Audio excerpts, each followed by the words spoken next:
the bad things and keep me mouth on mute. I got a strong reggae beat with a mic in my hand to lead out the youth about a destruction and tell the people they should know right from wrong. We got the strength, we got the power to help each other up the ladder. Don't be selfish to help your brothers today. We can make it if we try. Just remember to hold your head high. It doesn't make sense when we fuss and fight. I need a Gideon boot and vaccine, come for your vaccine. Now your back arching, the syringe gone in. Vaccine, I get a vaccine. Vaccine, I get a vaccine.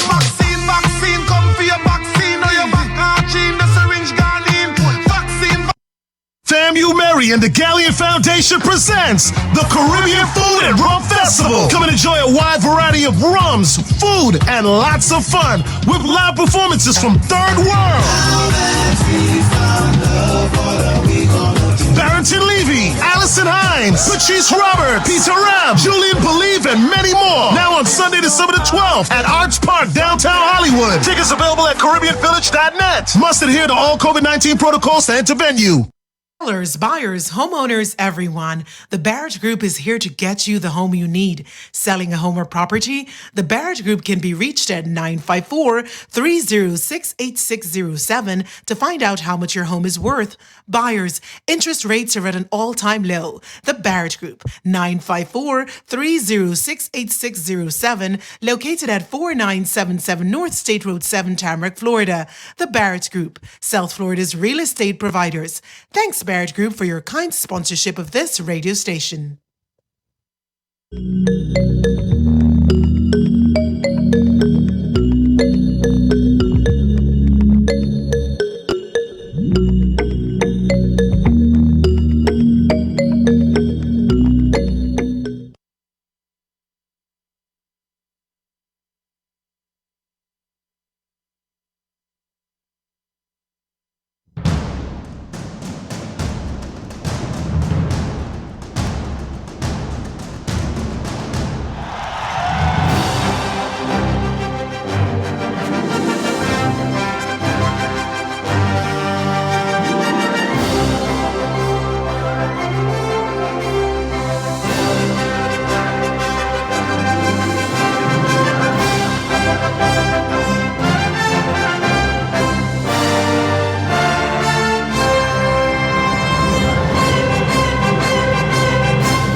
Vaccine, come for your vaccine. Now your back arching, the syringe gone in. Vaccine, I get a vaccine. Vaccine, I get a vaccine. Vaccine, come for your vaccine. Now your back arching, the syringe gone in. Vaccine. FAMU Mary and the Galleon Foundation presents the Caribbean Food and Rum Festival. Come and enjoy a wide variety of rums, food, and lots of fun with live performances from Third World, Barrington Levy, Allison Allison Hines, Patrice Robert, Peter Ram, Julian Believe, and many more. Now on Sunday, December the 12th at Arts Park, downtown Hollywood. Tickets available at CaribbeanVillage.net. Must adhere to all COVID-19 protocols to enter venue. Sellers, buyers, homeowners, everyone, the Barrett Group is here to get you the home you need. Selling a home or property? The Barrett Group can be reached at 954-306-8607 to find out how much your home is worth. Buyers, interest rates are at an all-time low. The Barrett Group, 954-306-8607, located at 4977 North State Road 7, Tamarack, Florida. The Barrett Group, South Florida's real estate providers. Thanks, Barrett Group, for your kind sponsorship of this radio station.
The following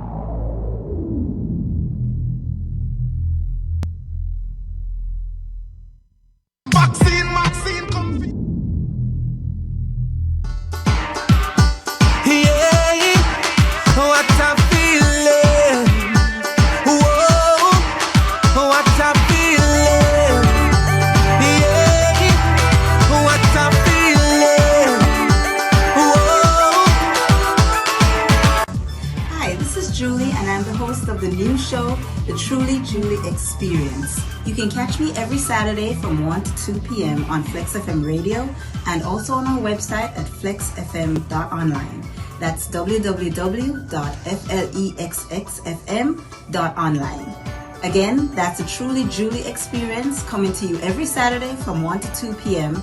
You can catch us on all our social media at Flex FM Radio and again on our website at flexfm.com. She love me right in my eye and tell me she this a full time. She be very that hot, sexy look. Ready?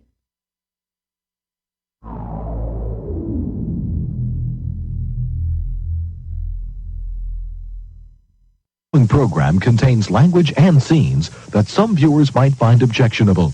Discretion in viewing is advised.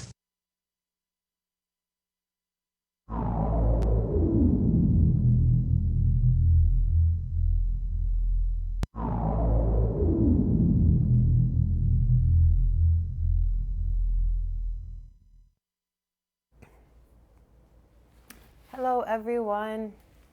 Welcome to another episode of Sex at 6 here on Flex FM, the best FM, my FM, your FM. So tell a friend to tell a friend so they can make it their FM too. It's been a minute. I missed all of you. I'm waiting for my lovely co-host. She's on the way, and Dr. P will join us next week.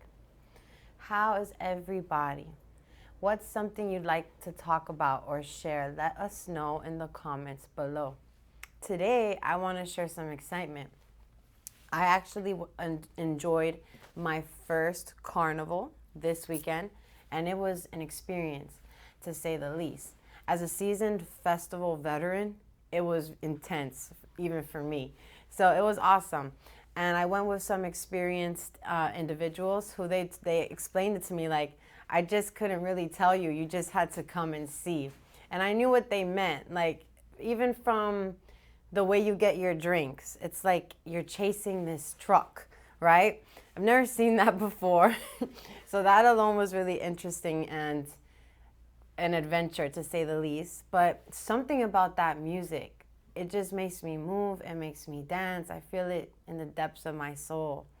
So why carnival? Why are we talking about carnival here on Sex at 6? I wanted to bring it up because I actually heard about a lot of incidents occurring at something so beautiful, right? A lot of scary things also take place. So on Sex at 6, we talk a lot about sex trafficking, and we raise awareness and we shine light on these dark topics, right? If anyone's experiencing these things, we offer a safety net, a network, a resource.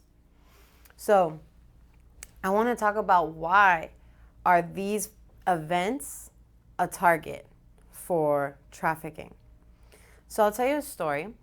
There was a female who was in attendance at the festival with 2 other males, one of them being her partner.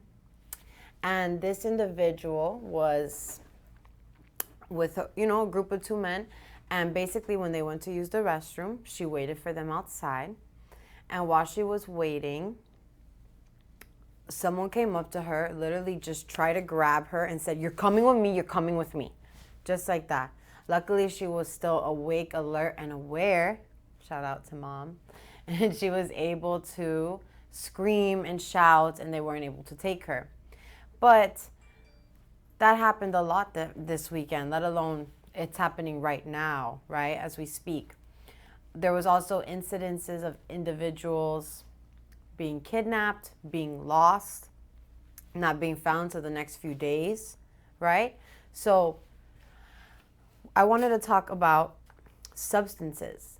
What role do substances play? And maybe even play devil's advocate and ask, how much fault are you in if you're on substances when these things happen to you, right? When you become the victim and when you take it too far.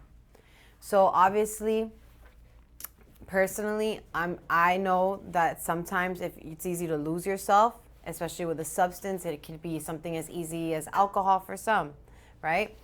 But it's not to place blame. It's so that we can discuss and understand our limits as a community, right? If we could come together and discuss how far is too far for me, we can prevent getting there and avoid the detrimental health effects that can come with it, with these life-changing situations. So I do have a few videos lined up that can set the tone. Let me see if I can start by playing. Let's get to know exactly how. Okay, so first let's hear a sex trafficking survivor warning us about how these major events are going to bring more victims of sex trafficking. Whenever you're ready. Arrested in Sheboygan County this week in a human trafficking sting. This comes as local advocates push for more awareness surrounding major sporting events. Rebecca Clough talks to a trafficking survivor about her experience and what she's doing to help others. Human trafficking happens every day in southeastern Wisconsin and across the country. But advocates say when there's a major event, there's an increase in demand. Emmy Myers made it her mission to help other men and women like her. I was trafficked throughout the U.S. Obviously, major events were important. She founded Lacey's Hope Project, which helps people trapped in sex trafficking. She knows firsthand how human traffickers operate. Often these traffickers will travel from city to specifically follow large events. Because when you have a large event, that means more money, more demand. In 2017, Emmy, along with other advocacy groups, gathered in Milwaukee ahead of the U.S. Open at Erin Hills, holding signs saying, "Don't be quiet." They also ran ads warning of sex trafficking during that major golf event. If you have more people gathering in an area, there's ultimately more demand, more need for workers, right? More men or women gathered in an area who have the potential to purchase a victim. Monday, the Sheboygan County Sheriff's Office ran an undercover operation targeting human trafficking. Investigators say 6 men were arrested, 5 from Wisconsin, 1 from out of state. We just try and be proactive, and certainly Ryder Cup is in town, but we have a large law enforcement presence, and we expect that all of the visitors who are coming to our community are here to enjoy our community and not engage in this type of behavior. When it comes to human trafficking cases for the country, the FBI ranks Wisconsin 5th in offenses, and it is big business. Sex trafficking is a $150 billion a year global industry. Officials say these stings can sometimes unveil the darkest sides of humanity. The operations, as they typically occur, consist of officers undercover engaging in communicating or chatting with individuals who are trying to pay for sex acts, whether that's from adults or that's from children, unfortunately. That's why Emmy won't give up the fight and wants everyone to know just because you may not see it happening, it still exists. It is so crucial for people to realize this is not just an inner city problem. This is happening in our suburbs, and we need to become educated, especially with this event coming to Kohler, Wisconsin. Kohler is not exempt from this. If you or someone you know needs help, you can contact the National Human Trafficking Hotline. That number is on your screen, or you can text the word HELP to 233-733. Reporting in Waukesha County, Rebecca Clough, TMJ4 News.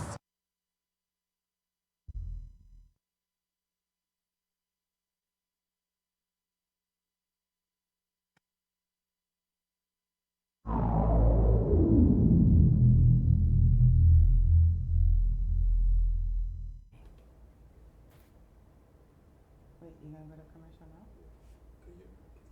Oh, okay. Hey everyone, welcome. Gabby. Hi ladies and gentlemen, welcome to Sex at 6. Jamie, you did such a great job opening the show. Thank you. And I am so excited about our topic today. I hope everyone at home can hear me properly. And we are here enjoying another great episode of Sex at 6. We're going to be back though, Jamie. I think we need to take a quick commercial break. Yes. We'll be right back. Okay, stay tuned.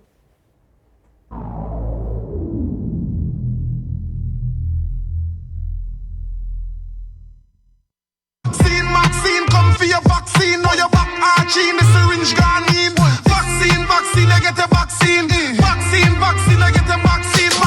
Vaccine, come for your vaccine. Now your back arching, the syringe gone in. Vaccine.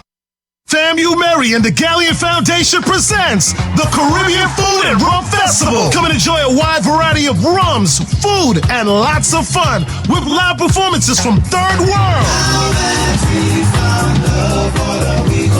Barrington Levy, Allison Hines, Patrice Robert, Peter Ram, Julian Believe, and many more. Now on Sunday, December the 12th at Arts Park, downtown Hollywood. Tickets available at CaribbeanVillage.net. Must adhere to all COVID-19 protocols to enter venue. Sellers, buyers, homeowners, everyone, the Barrett Group is here to get you the home you need. Selling a home or property? The Barrett Group can be reached at 954-306-8607 to find out how much your home is worth. Buyers, interest rates are at an all-time low. The Barrett Group, 954-306-8607, located at 4977 North State Road 7, Tamarack, Florida. The Barrett Group, South Florida's real estate providers. Thanks, Barrett Group, for your kind sponsorship of this radio station.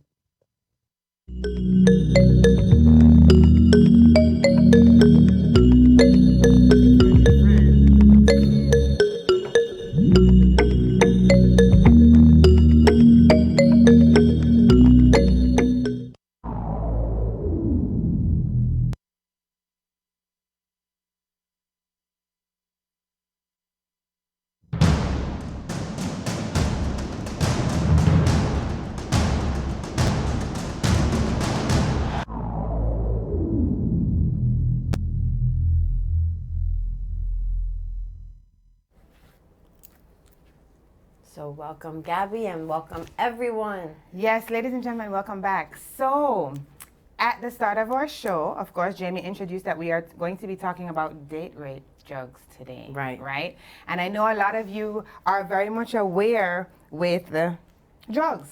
Because if you're sitting here on Sex at 6 today, you already know about drugs. We know the Say No to Drugs campaign, Just Say No, and just say no. But it's also, Just Say No doesn't just apply to drugs though, Jamie, right? It can apply to sex as well. Right. So with date rape, there are two things to just say no to. The drugs, right? And the sex. Now, what I want to shine light on is what about when you don't know your limits and those lines are blurred and you don't know what you're even saying yes or no to? Or when they don't have respect for your decision. Right. Or you never made a decision and they make it for you. Yeah. So, my bottle is so huge. So, one of the things that, in this season, of course, Jamie, as you know, it's carnival season. I had my first one. I see the glitter in your hair. It's never coming out. I kind of went to my first carnival party this weekend too, but it is such a hype. It's such a vibe. Do you want to see it's my so outfit? Fun. Let's show the visitors. Let's show the viewers your outfit. Riti. Oh my goodness, Jamie. I almost didn't dance. I didn't, because it's the most unorganized to then be organized festival. Because then it's a big elaborate walkthrough. I was like, I just want to make sure, because my friend's phone got crushed by the bar on wheels. Oh, wow. So I wanted to make sure I didn't lose her. Luckily, it wasn't us or our feet. Ladies and gentlemen, check out Jamie. Thank you. Oh, host of Sex at 6, looking sexy at no particular time, because I know that wasn't 6. So look at your carnival outfit. Jamie, do you know how appealing to the eye that is? Really? Ladies and gentlemen, check out the boobs on her. Oh, wait, the other way. Check out the boobs on her, though. Thank you. And Bobby. is it just coincidence that you're glistening right there?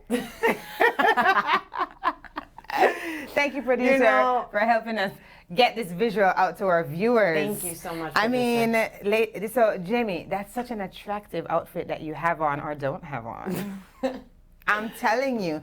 And just as a woman, I would look at you, right? So can you imagine how the men were? Right. There's much more women than men, but the men who are there, either they're kings or they're toxic. Or they're bad, you know? Yeah. But there were some really royal-looking men who even dressed the part and were masqueraders as well, and it was beautiful. But let me tell you, that was something to see. The woman, the outfits, the shining gems, it was really a spectacle. I'm sure. And in this carnival season, can you imagine how hard it is for law enforcement, though? Because people there was no security. But afterwards, there are reports of people missing things, the things getting stolen, people being touched, all types of reports being made. And especially during this season, carnival season, there are so many things that the law enforcement is advising people to be careful of. Right. So let's just get into a few details, right? They advise them to be careful of dangerous substances like roofies, cannabis, and other drugs. Now, a lot of people are like, I pop roofies all the time, nothing happens. Or, do they really? I do cannabis all the time, nothing happens. But what a lot of people don't understand is the combination of these drugs, right? That sometimes makes it so dangerous. So, what I liked about Carnival is the cup they give you. And that's like your cup, this is the only cup you can bring in, and it's like a sealed cup. So you have to give it and keep. That I liked. I've never seen that little, Yeah. So that's a great way. You have to keep your cup covered because that's a quick way to get poisoned. Yeah, I do. I found a clip earlier with this young lady, and she had no idea. She's just there drinking, and as she has her cup, somebody just slipped something in her cup. We do have the video. We can't show the audio, though. Jamie and I will be talking over the video, right? But we do have a visual for you, ladies and gentlemen, of this young lady. And when I tell you, it's something that happens every day, right? We can see that this is something that the person who did it was just so used to doing. Most rapes we know happen by acquaintances, not necessarily just strangers. Right? So we do have, regarding the carnival season, we do have a special investigator that, made a report online, and he was just advising the public on how to be on the lookout for date rape drugs. He says as carnival season approaches, there's a growing concern of the misuse of illicit drugs and alcohol abuse. Abuse of these substances impairs judgment and concentration and puts the user at a greater risk of sexual assault, robberies, kidnapping, and road fatalities. Right? Ooh. He said the simple act of using edibles, that's a food infused with cannabis, that and combining it with alcohol may be too much for some and lead to nausea and even vomiting. Right? It can make you really sick. Yes, definitely. Definitely. Nausea and vomiting is the body's #1 mechanism against alcohol poisoning. I'm not sure if many of you knew that, but in some cases, the user finds it difficult to concentrate. In extreme cases, the user is at risk of greening out, which involves panicking, vomiting, and impaired performance. Even though it's not life-threatening, please use your limits, the detective warns us. At the first party I went to this weekend, it was Friday night. And just leaving in the parking lot, it was so nice because, it was raining and then they got carnival music, everybody dressed in white. It was a real good time, right? Good. But on the way out, in the parking lot, I saw so many women just down. Alone? You know what a woman, after a party, what does it look like when a woman is down? She's on the floor, kneeled down with her head like this. Oh, yeah. Guess what I found in my how many years of partying? What? When you are intoxicated to the level of feeling nauseated, right? Usually salt on the tongue helps with nauseous. But who has salt at a party just there, right? What I find helps a lot is if you keep your head above the level of your heart. Meaning, if you go like this, you're gonna feel worse. So keeping You gotta keep your head up, and it's the fresh air. You have to keep your head up. And guess what helps along with that?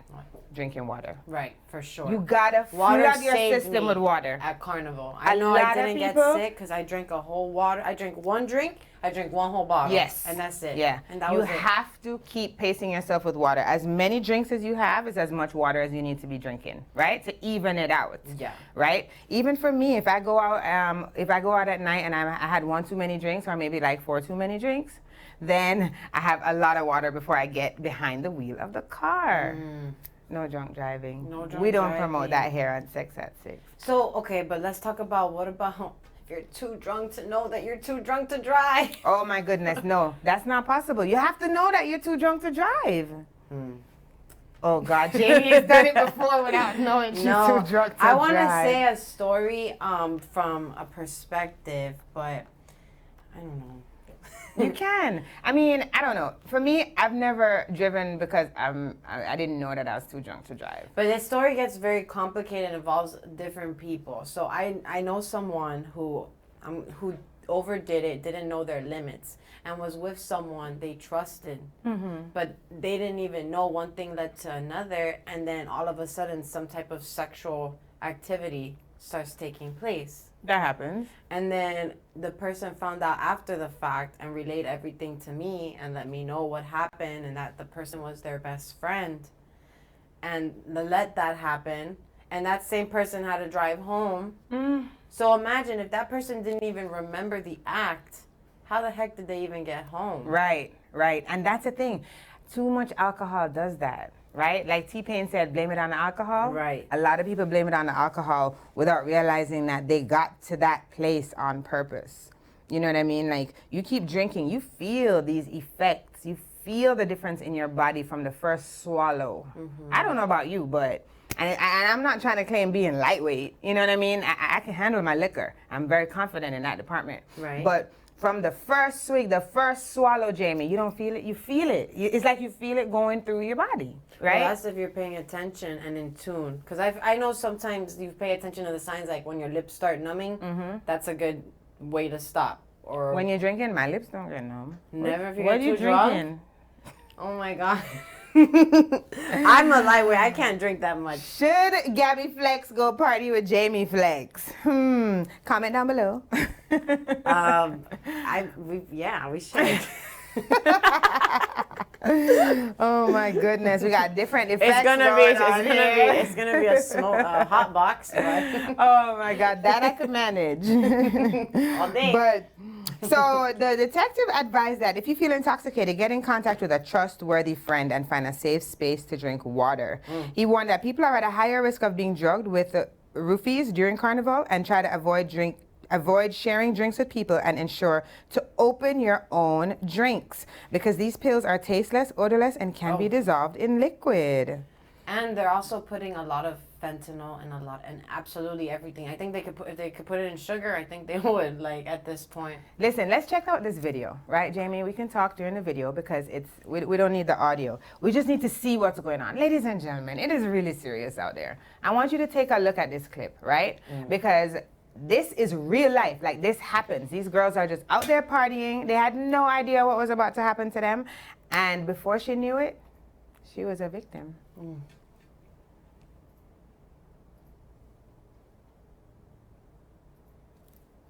A girl?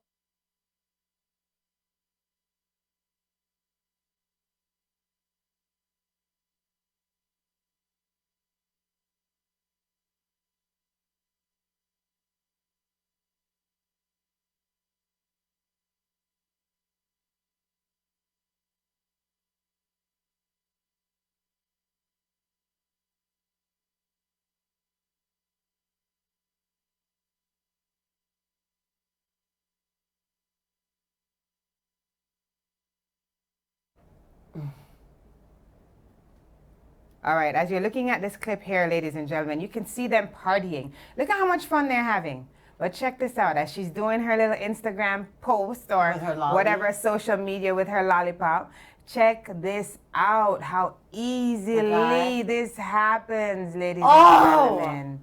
Did you miss it? It's gonna come again. Just keep watching. And this is at a party. Look at how crowded it is at this event. And he's going to be watching her. Yes, look, you can see the guy in the background lining it up. This is all planned, ladies and gentlemen. I even think that her friend was in on it too. We can all decide together. But look at how easily this happens. Just so unsuspecting, right? Your cup.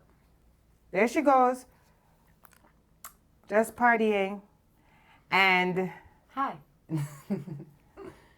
Oh, cool. There she goes partying. And look at how easily this guy just comes up. He's smooth as hell. He's very, very That's not his first time. Right. And they're still innocently partying. Keep watching. I mean, we're going to look at this a few times because Does she end up taking it or what? I'm not exactly sure.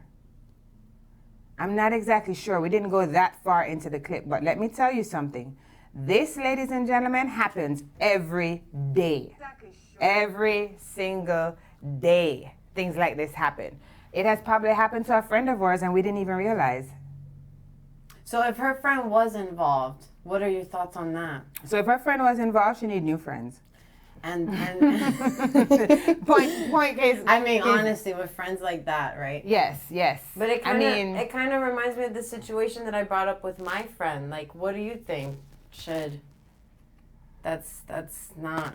No, that's definitely not something. That's not a good relationship. It's not. And you have to be able to trust the people that you are out with.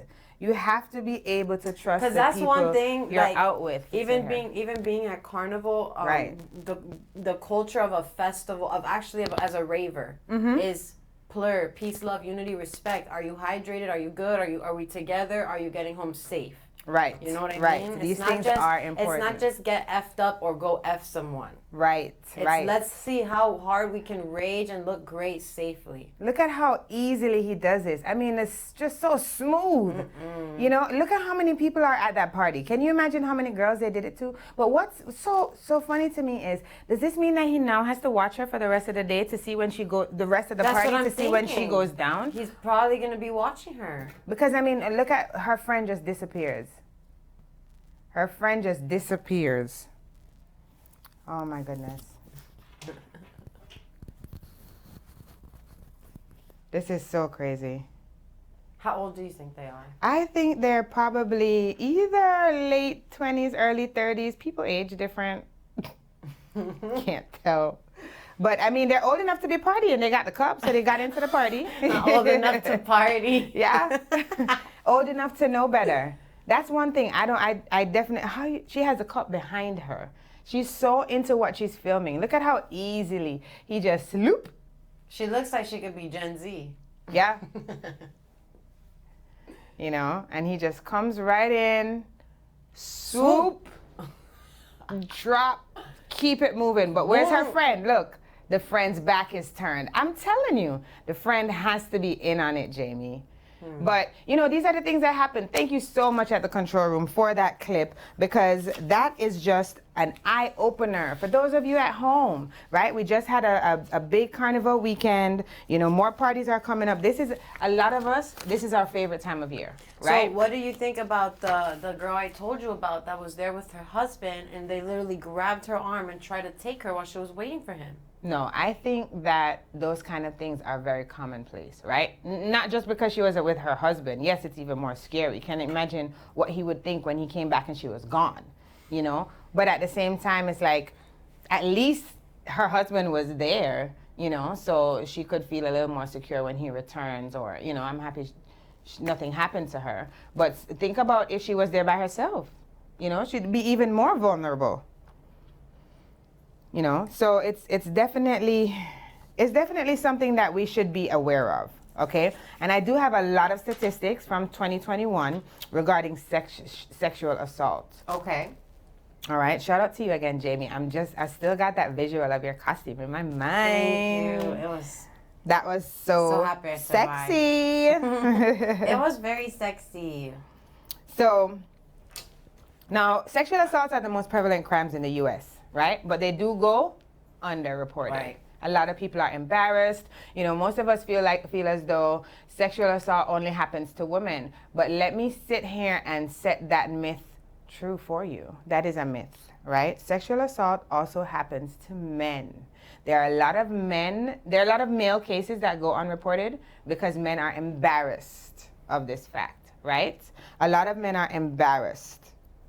It reflects that many crimes are still fully not addressed. It's important that we analyze and address the strengths and weaknesses of the current approach with the help of the latest sexual harassment statistics in order to understand what needs improving and where, right? Because there are so many things that go unnoticed. Yanji, shout out to everyone in the chat room. We have Yanji here on Facebook. She said, it's so sad. We got to be careful who you call a friend. Hardly no real friends anymore. Reminds me of the Kanika Jenkins story where her friends set her up to be gang raped, but had no idea it was really a plot to harvest her organs all along. Whoa, Yanji, I've never heard of that. I'm going to look that up. Thank you so much. And Kanika Jenkins. Kanika Jenkins. So what you said is so true, because honestly, talking to my friend, that was traumatizing for them.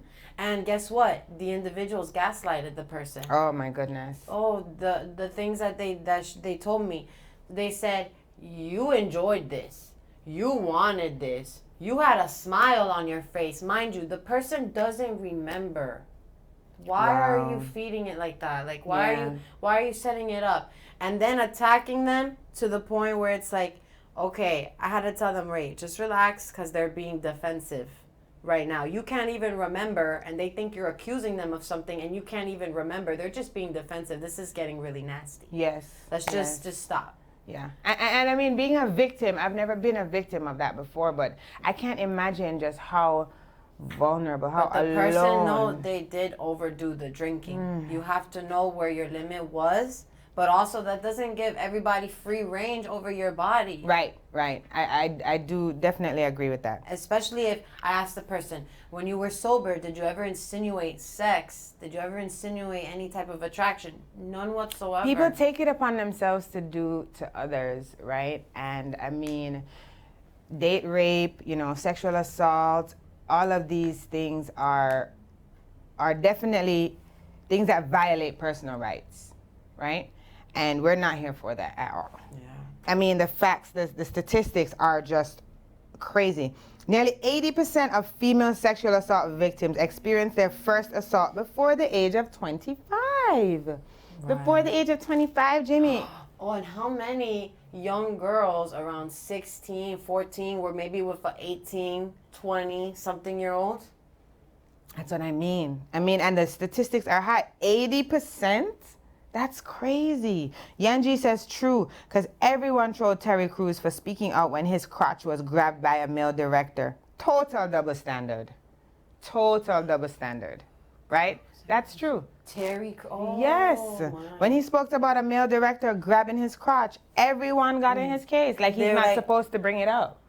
you know. And for women speaking out about it, it's, you see, that's why I was saying that it's different for men than it is for women, right? And some men are so embarrassed by this fact, you know, and a lot of them feel like maybe they egged it on. It's my fault. I worked with someone and they had a report, a female that made them feel so uncomfortable, literally whispering something, give me your, like something like that, something so that it shocked them to their core, and they reported it and they fired the individual because of it. But I don't see anything wrong with that if you don't feel safe, right? Reporting or talking about it, like guys should feel like their voice matters. You know what's so funny?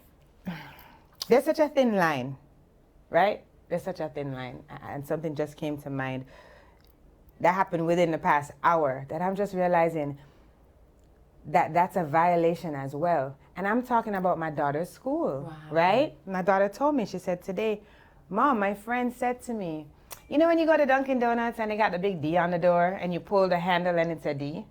So she's like, yeah. And he says, well, every time you touch that, you're touching the big D. Oh my God. And I mean, they're 10. They're 10. You know, and it's like it starts early. It starts Jesus early. Christ. And I'm looking and I'm like, wait. Touching the big D? Touching the big D. I had to ask her, so what does that mean to you? Wait, let me write this is parenting 101. Like, How do you like, answer? well, you know, the doors do have D on it. I'm like, Molly. You know, and But did she really know or no? She knew it was something rude, but she didn't take it as offensive as I did. You know, as a parent, I'm like, what is his name? I'm calling his parents. Did you? He's inappropriate. You know. Are you gonna do that? No. I'm gonna talk to the teacher though. Okay. You know, because there are some kids, and I've heard this kid's name already, and it's like there's some kids that they learn from what they hear at home. Mm-hmm. He's not purposely trying to abuse my daughter. You know, he's just repeating what he's heard. But that doesn't make it okay. And now she can possibly be a victim too, you know, and gotta be careful. You know, as a parent, that speaks volumes to me, you know. Oh my goodness. So around 20% of American males have been victim of sexual violence. 20%, that's still a large number. In it doesn't America, compare to that's the huge 80, though, yeah. but in America, it says, according to RAINN statistics outside of the correctional system, most rape victims are female. However, studies show that 21.4% of males in the U.S. have been the victims of sexual violence. Of sexual violence. You know, and according to studies, an estimated total of 28% of male victims of sexual assault in the U.S. will have had their first assault at 10 years of age or younger. Yeah, I've also heard a lot of young individuals and young males with older females. We know that some older men take advantage of, even in the churches, have done that. And some older females in the family have sex with younger boys. Yes, yes. It is really, really, really disappointing. Ladies and gentlemen, it's just, it gives me goosebumps to even think about it. I know. They have other statistics that say 72% of all children surveyed in 2019 have been victims of sexual assault, right? Child sexual abuse statistics highlight the harrowing revelation that teens aged 14 to 17 were in the highest risk category for sexual assault, with more than 1 in 4 adolescents having been sexually victimized during their lifetime. 1 in 4? I mean, I have 3 kids. Does that mean? Yeah, that's so. You know, 1.5 of them gonna. Some no, God forbid. I mean, it's not a statistic that you are willing to acknowledge per se, but it is something that it's a fact. It's happening. It's there in front of our face. And just because we don't speak about it doesn't mean it doesn't happen. So that's why I'm so happy to be here on this platform with you today, Jamie, here on Sex at 6, on the Flex FM platform, where we inspire, empower, and entertain, and just like to educate you on date rape and these drugs and these disheartening sexual assault statistics for this year. Let's go a little deeper into what are date rape drugs. So these are substances that make it easier for someone to rape or sexually assault another person. They range from alcohol to several medications. The person who's attacked may become confused, have trouble defending themselves, or be considered helpless, right? So I actually Googled it for the individual that shared their story with me, and it is written in martial law that it is illegal for someone to have sex with someone while they're personally helpless. Meaning, even if they're conscious, so like the people were saying that they were fully aware, you can be conscious and not aware. Right. You could be possessed. Who knows? It's not you. It's alcohol. It's really not you. Alcohol is the extraction of the spirit. I'm convinced, and I'm sure, you know, we've heard, we're spiritual. Like, when you open yourself to those things, you know.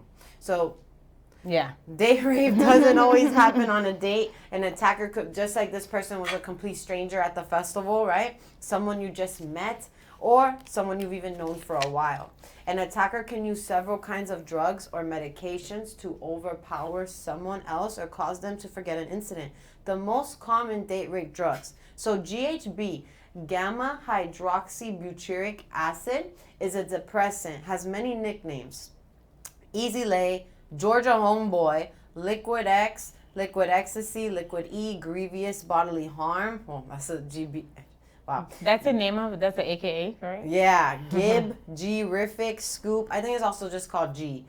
Soap, salty water, organic Quaalude, or Fantasy. Doctors sometimes prescribe it to treat a sleep disorder called narcolepsy.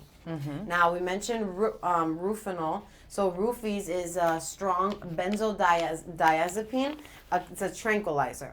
So it's also known as Mexican Valium, Circles, Roofies, La Roca, Roche, R2, Rope, and Forget Me Pill. And all these street names Yeah, shows like that they've this- been around for a while, long enough to have so many names. Right, and then so the roofie, it used to come as a white tablet, didn't have a smell or taste. Drug companies now make it a light green pill with a blue core. So if someone puts it in a clear drink, the liquid turns blue. Some generic pills may not have the blue dye though, so you can't trust that trick. And GHB is usually a liquid that can be mixed with other liquids. It also comes as a powder. Neither form has a smell or taste, so you can't even tell. There's some nail polish though I've heard that you can test. That's interesting. And then wait, there's ketamine. So this is a ketamine is a clear liquid or an off-white powder. It's often injected. You can smell. You can't smell or taste it, but some people snort it. Oh, wow. So for ketamine, it's a dissociative drug that makes you feel detached from reality. Its nicknames include Special K, Vitamin K, and Cat Valium. Doctors and veterinarians use it as anesthesia. Researchers are also studying it in people who have severe depression. Actually, in a small monitored dose, people do express it helps them, but obviously without a doctor and no control, you can completely lose your senses and your judgment. And when you're drunk, your prefrontal cortex goes bye-bye. It's just shut down. So you can't make conscious decisions like, you might think you're with your husband and you're not. Like, that can happen. That happens a lot, actually.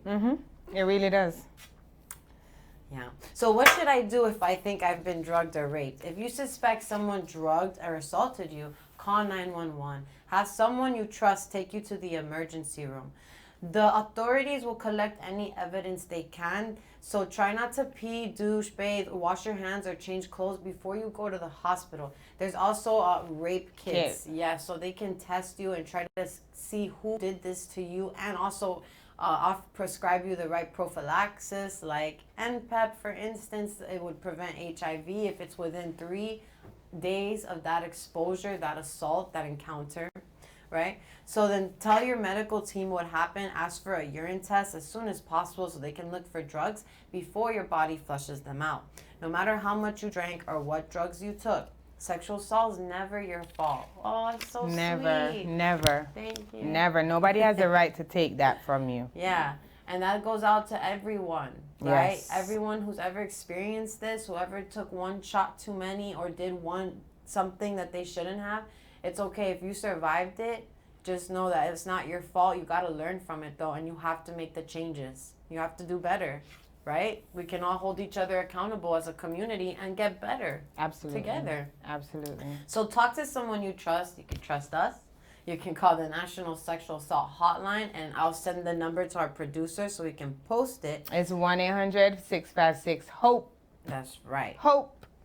1-800-656-HOPE. You can call that number anytime, day or night. And if you are unable to remember that number because of any trauma or you just forgot and you don't have a phone, you can call 211. You can even call 211 from a payphone. They still have those? But you can call 211 from any number. Well, I saw one, but it wasn't working. I know. I saw a payphone the other day and I took a picture. I saw one, but it's like, not working. Yes, They're it's extinct. It's like a monument. Yeah.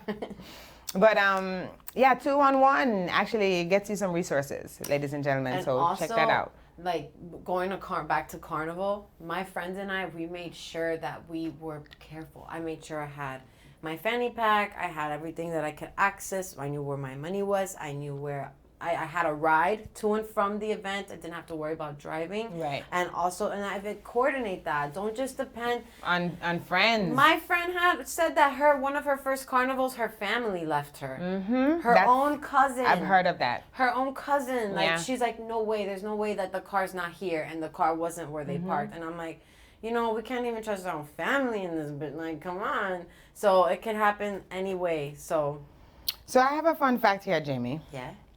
Bisexual women are more than twice as likely to be victims of rape than straight women. Why? Good question. Let's see. Let's try to unpack. Of all the women at the greatest risk from sexual assault in the U.S., bisexual women are statistically in the danger zone.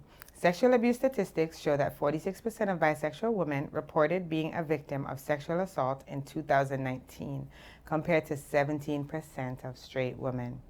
Furthermore, sexual assault on college campuses statistics show an interesting correlation, which reveals that bisexual men face similar issues, with 47% of them being victims of sexual violence compared to 21% of heterosexual men. That's crazy. It still doesn't exactly tell us why. Let's see. Why are bisexual women more at risk? Yeah, twice as likely. Okay, why are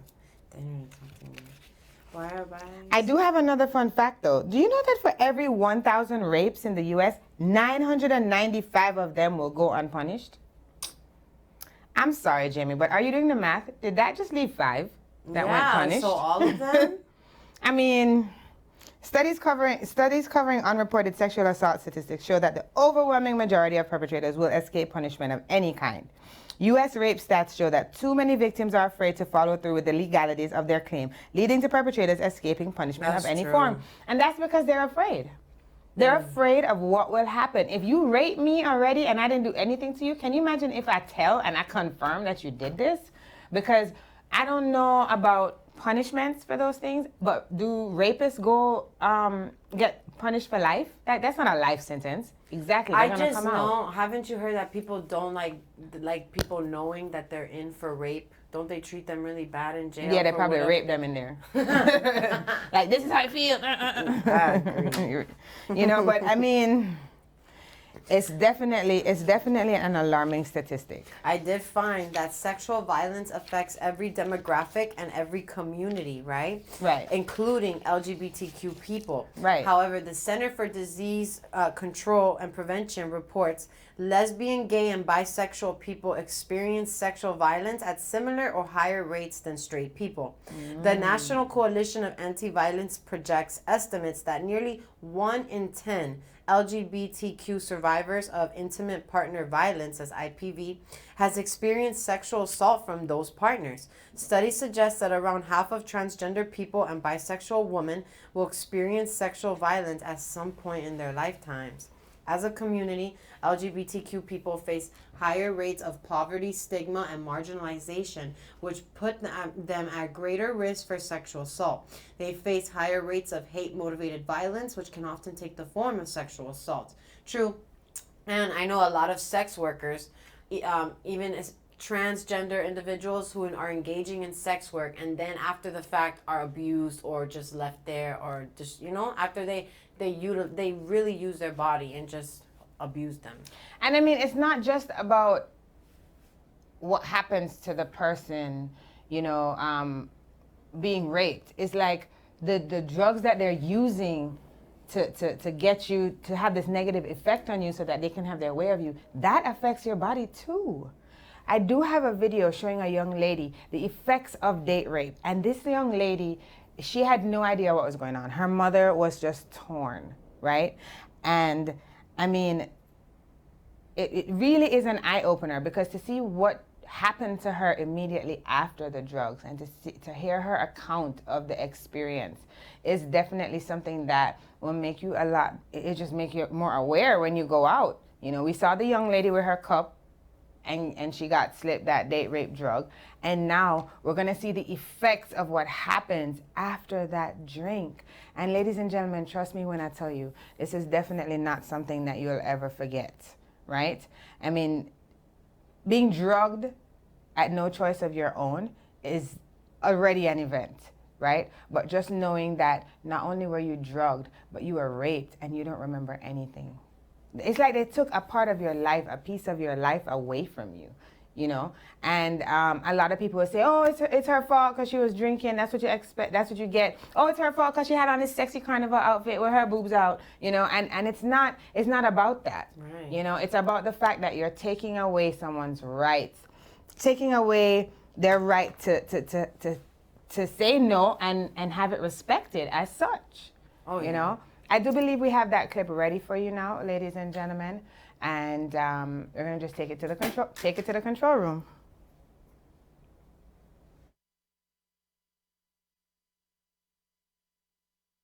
Can I hold my hand? I've got you.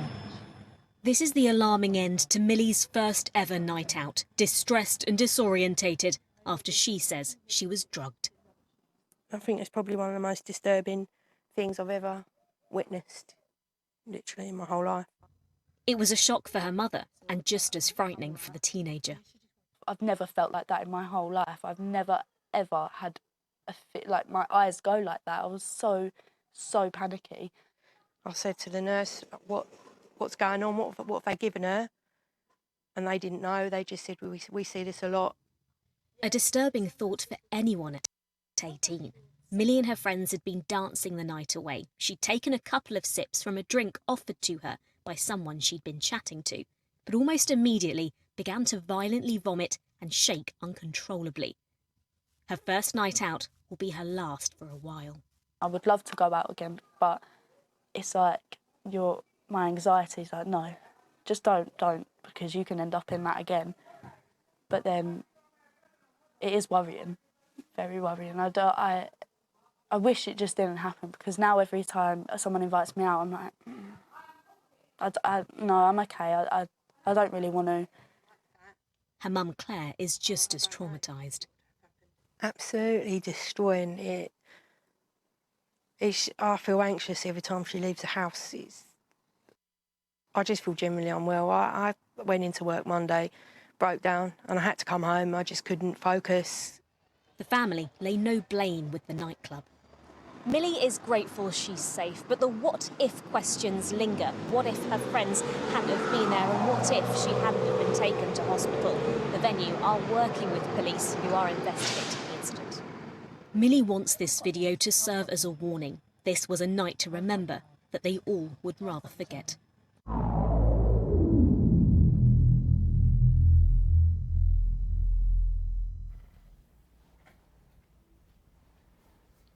That was scary. How concerning is that to you, ladies and gentlemen? Did you see the effects of the drug on her? And I mean, it's the two different types of effects. It's the immediate effects with her laying in a hospital bed. And then did you see how she spoke of going out? Now she has an associated anxiety. PTSD. Yeah, you know, and it's like and she's beautiful. You know, you saw how the difference in her laying in a hospital bed and then the difference of her sitting down talking to us. And I mean, now she has this anxiety associated with going out. And this person has ruined a part of her social life forever, you know, because of this. Date rape happens in large part because some men want or need sex so much that the question of consent becomes irrelevant. So the same thing, the way us female or any individual should control themselves and not push their limits too far, individuals have to control themselves and not push their bodies on other people. That sounds good, but these men need sex so much, Jamie, that because for them, the greater the number of I need it too, but damn, I'm not gonna. I'll behave. For them, the greater the number of sexual encounters they have, the more they demonstrate their masculinity to other men. Just like Yanji said in the chat earlier, right? Their desire for sex exists completely apart from its consensual nature, and it's integrally linked to the cultural construct of masculinity. So to them, this is like a one-up. You know, they may rape somebody and just go put one on their wall. One more. You know, and to them, this is like, you know, strength, you know, and the effects that it has on the victims, you know, there are no words that can explain. Shout out to Kojo in the chat room. Yanji says, men may feel they're bisexuals, a mission to be accomplished. And that's true, right? Because they're probably looking at it as they might change you, you know, we're going to change your mind. You're not going to be bisexual anymore. Forget the women, you know. So raping a woman that is a bisexual, you know, a man may feel like he's trying to change her mind, you know, bring her back to his side type thing. And then there's also gang rape. I mean, that in itself, it says, okay, this offense consists of 2 or more males having sex with a non-consenting female or male. And these rapes often instigate additional men to participate in the act and cheer them on as if it was a game. Can you imagine laying there and you're having men around you cheering each other on to see who can have sex with you? The longest, the hardest. Like, this is torture. I mean, yeah. In some cases, it can be a fantasy and maybe the girl wants that and likes that, but I don't like if But she's often if they're screaming and saying no. No, yeah, I don't like, I'm saying like in a porn, obviously that's that's a genre. But like this, where they don't have consent, that could be another genre where people like to see that too. But regardless, like obviously that you should be able to have power over your body, control over your vessel, your mind, spirit, your voice, everything. So for them to take that is a violation of human rights, like you said. Yes, yes. Then we have partner rape.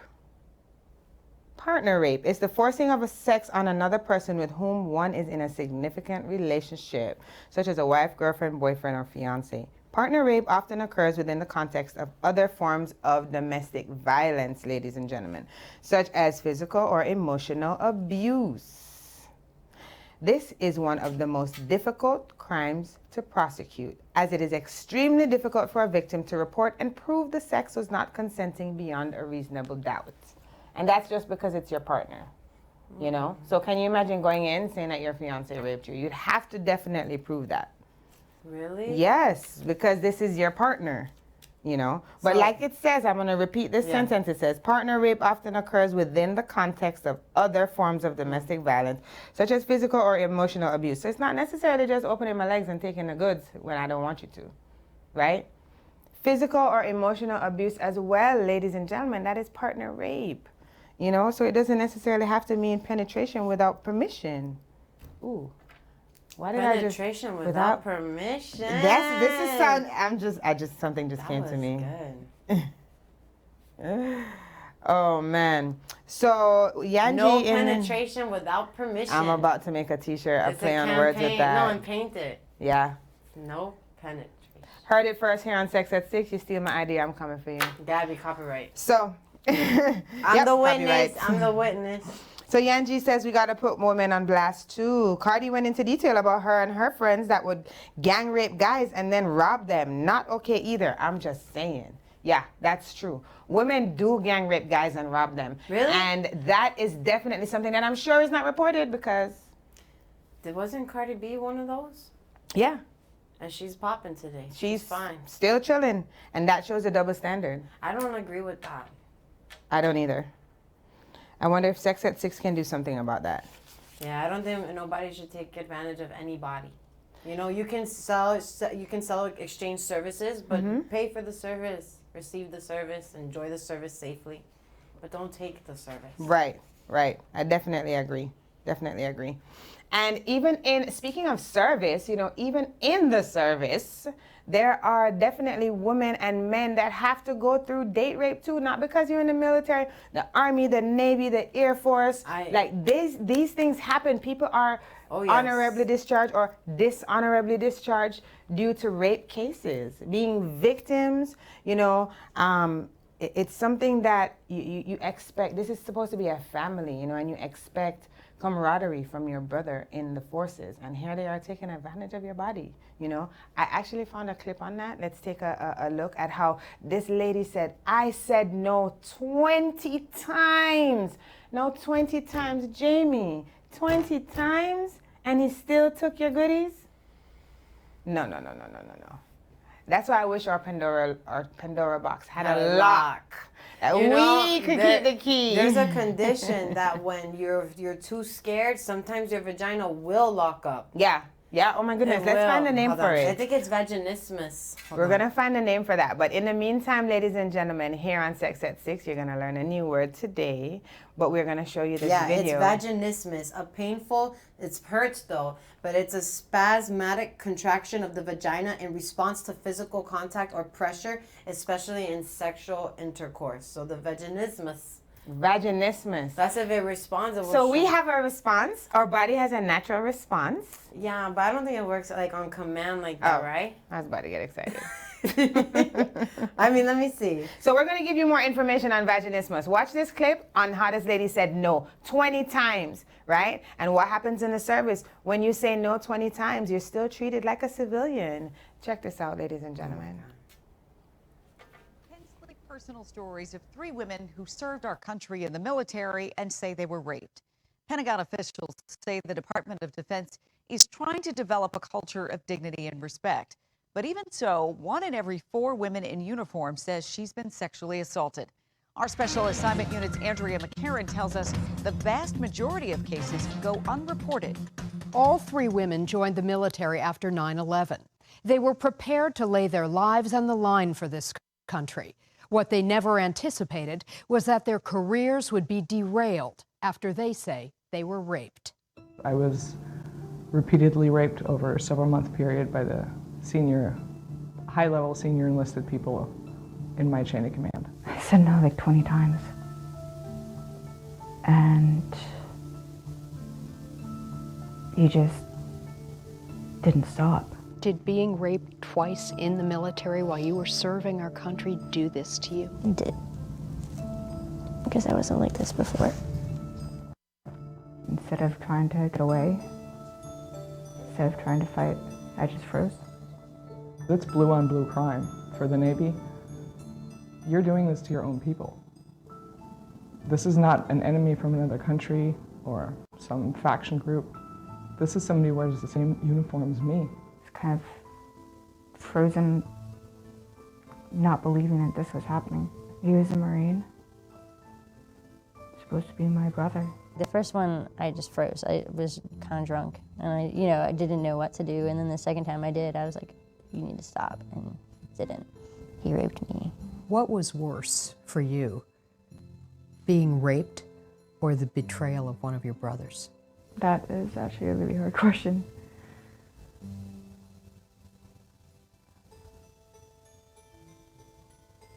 And I don't know if I can answer it. I felt ashamed and I felt dirty. Even though you didn't do anything wrong? Even though I didn't do anything wrong. I mean, I was threatened directly with my career. They will end my career. They will make my life a living hell. Did you ever report that? No. Why? I literally just got into a new unit to deploy. You think reporting it would have prevented you? It would have, for sure.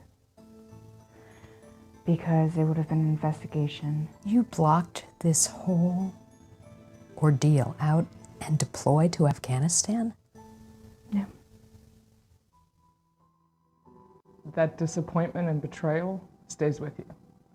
And it's hard to overcome that your leadership failed you and didn't protect you. It's just like to wake up and be normal and not have to be anxious and not, to be able to relate to people. This is hell. Trying to pretend you're normal because you don't want to admit that you have a mental illness. It shouldn't be something you have to hide. It shouldn't be something that's shameful. It should be just as normal as having a broken wrist, broken hand. Did you leave the military because of these 2 rapes? I did. I had the nervous breakdown. The betrayal caused me to not be able to trust anybody else. You're supposed to be able to trust them with your lives, and I can't trust them. I quit. That's the resentment I take away. You don't strike me as somebody who quits at anything. No. You said you just want people to see you as normal. Like, because you say you're a disabled veteran and people are like, oh, you're broken. 5 years of my life, I blocked it out, and I'm still dealing with it. It didn't make it go away.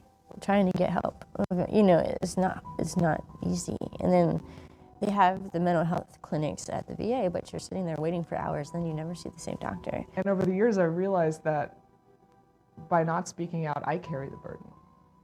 And it shouldn't be mine to carry anymore. Why are you brave enough to talk to us today? I'm sick of being silent. I want people to understand that this happens more than people think. What seems surprising is that all three women say they still love the military, and especially their branches of the service, despite what happened to them. So why are they speaking publicly now? So other women and men suffering in silence will know they're not alone. And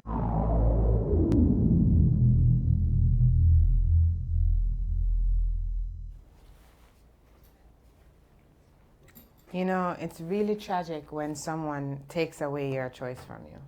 Unfortunately, this happens a lot. What we can all rest assured in is that you're not alone and that there's support. We can talk about this and you can heal from this. You know, people heal from these things and you're not the only one who's experienced this. It's okay. Find that trust, find that circle of support, let it out, release it, you will heal. I have a comment in the chat room from Kojo. He says, if women say no, I don't think you should violate. Respect is key. I agree with you, Kojo. And it's so crazy how, I'm not sure if these people who are committing the rape actually set out to do this. You know, I believe that some of them, just like, you know, the article I just read, some men just want the sex so much, right? What was it that it said? It said that they want it so much that they're not. They want it, they just will take it. They don't care. They don't care. They're just going to take it from you regardless, regardless of your consent. It says they need sex so much because for them, the greater the number of sexual encounters they have, the more they demonstrate their masculinity to other men. So this means that they have to be talking about it, right? Because they can't get the clout, no bragging rights if they don't talk about it, you know?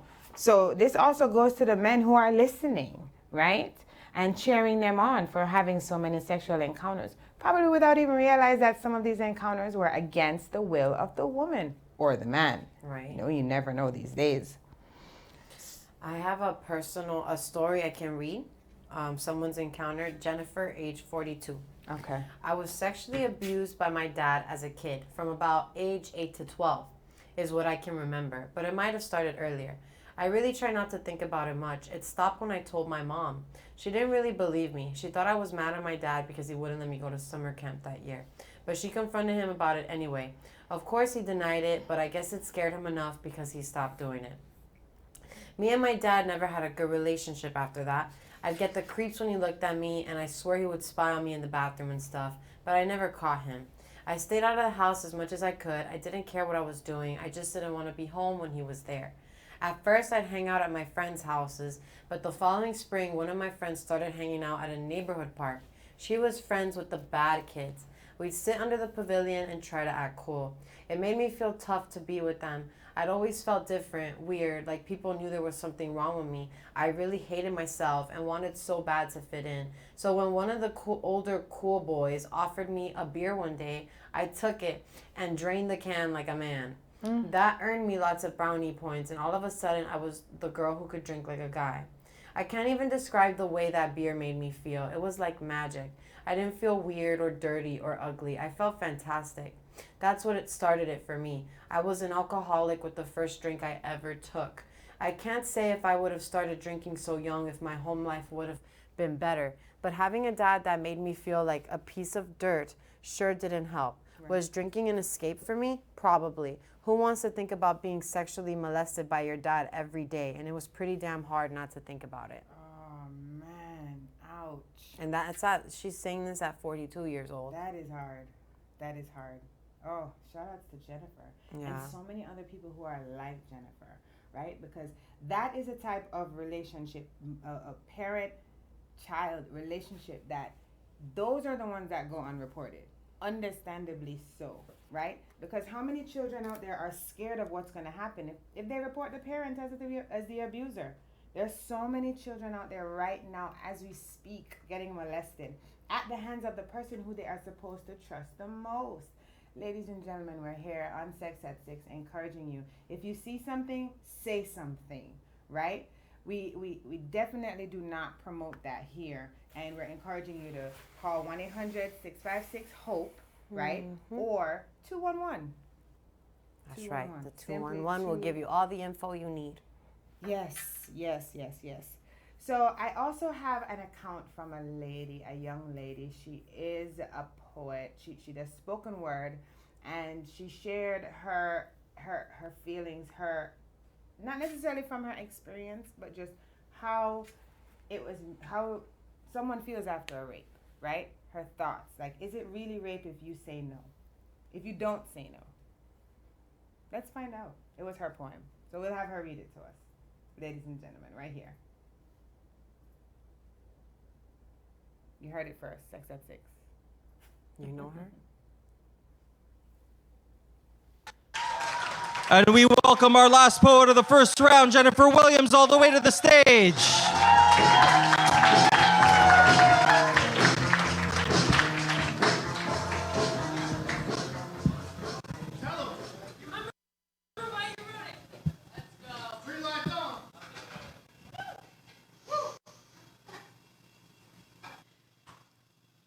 Will he kill me today? Sometimes I wish he would. Wish he would point the gun at me today, but he doesn't. Instead, he puts it on the table, maybe hoping I will pick it up, but I don't. Instead, I just stare at it, hoping it would shoot itself in my direction, at the things I run away from at night, at the things infiltrating my poetry, but it doesn't. Mama didn't warn me about this. Mama didn't warn me about the men like him, the men that made their beds every morning and put on ties, the men that will savor every bite of you without swallowing. Mama warned me about the bad men, the kind of men that follow you home or drug your drink. She warned me about the men already in the house. What do I do if he's already in the house? And is it really rape if I never said no? And is it really abuse if I don't have the scars to prove it? Mama told me not to talk to strangers, but 90% of rape victims knew their attacker, and 20% took 10 years to report it. And if you think this is just another rape poem, then I envy your privilege to not know what it's like to have your body ripped from your soul. And when he put his hand on my thigh, I felt myself leaving this casket. But is it really rape if I never said no? Isn't it really abuse if I don't have the scars to prove it? My scream got stuck at the back of my throat. She sat there for years and years, and she's finally learning to crawl out of my mouth. And maybe I didn't yell then, but I'm allowed to yell now because he cannot touch me on this stage, and my body is not his to swallow. And yes, it's still rape if you never said no. And yes, it's still abuse if you don't have the scars to prove it.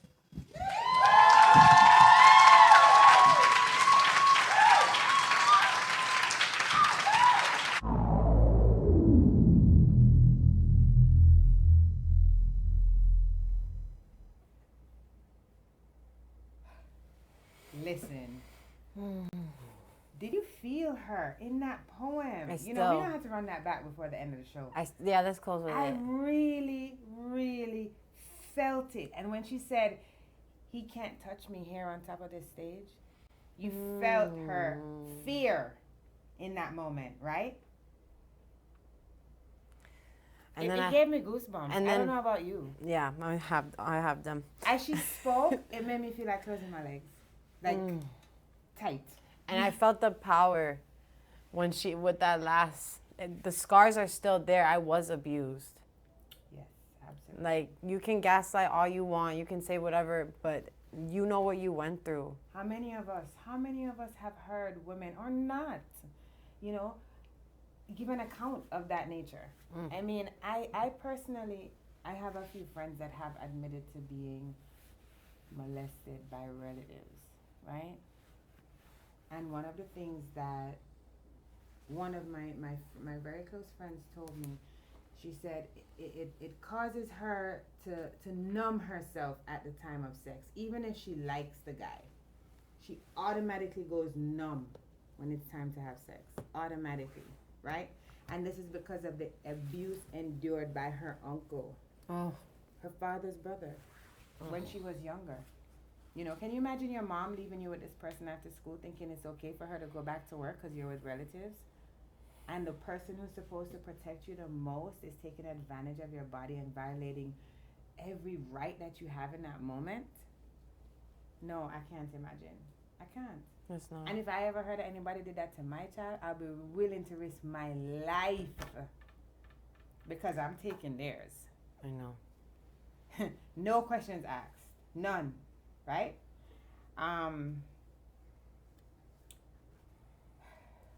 It's I agree crazy. with you. I agree with you.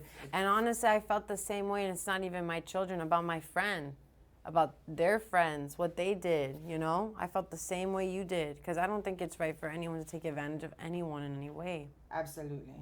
Absolutely. We do have a video we can close with, the one that's giving us some tips on how to avoid being trafficked. It's actually from a survivor. Okay, how to avoid being trafficked, yes. Maybe what to look for. We need to know. What to avoid. Control room, go ahead. To force you to recruit, or did you know that that was just something that was next in line? I actually brought it up to him because, you know, like I said, I come from a good family and church-going family. And my stomping grounds for recruitment was churches. Oh, wow. Wow, churches. Oh, yeah.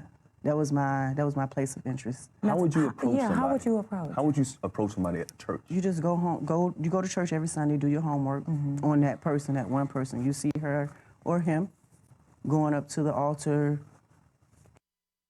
Sunday after Sunday after Sunday. You know he's going for something. He's praying for something.